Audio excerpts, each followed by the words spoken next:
Өндірістегі қауіпсіздік, еңбек және қоршаған ортаны қорғау. Бүгін Қазмұнайгаз ұлттық компаниясы 8-ші жыл сайынғы бас директорлар форумын өткізіп, еншілес кәсіпорындарында осы қауіпсіздік ісіне қосқан үлесі үшін бірқатар қызметкерлерін марапаттады. Бұл мамандар өз жұмыс орындарында ешбір жазатайым оқиғаның болмауын қадағалап, еңбек қауіпсіздігіне баса мән беріп келеді.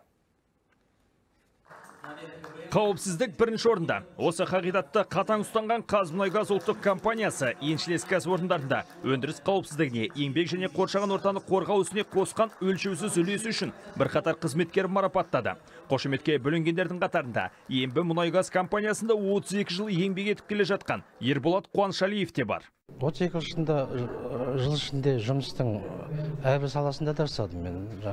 Мұнай өндіру саласында да, мұнай дайындау саласында жасап жатырмын. Сол кездерінде өзім қауіпсіздік шараларын сақтауға тырыстым. Басшыларым сол кезде мені осы қауіпсіздік шараларын сақтауға да үйретті. Қазмұнайгаз ұлттық компаниясының еншілес кәсіпорындарында бүгінде қорғау қауіпсіздік картасы сәтті қолданылып келеді. Бұл жүйе арқылы қызметкерлер қандай да бір бұзушылық деректері анықталған кезде немесе еңбек қауіпсіздігін жақсарту бойынша өз ұсыныстарын енгізу үшін картаны толтырады. Бұның арқасында нөлдік төзімділік қағидаты қатаң сақталып келеді.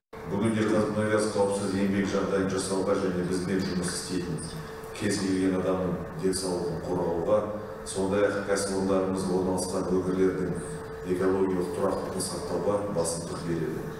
Біз үшін бұл құндылықтар үлкен маңызға ие.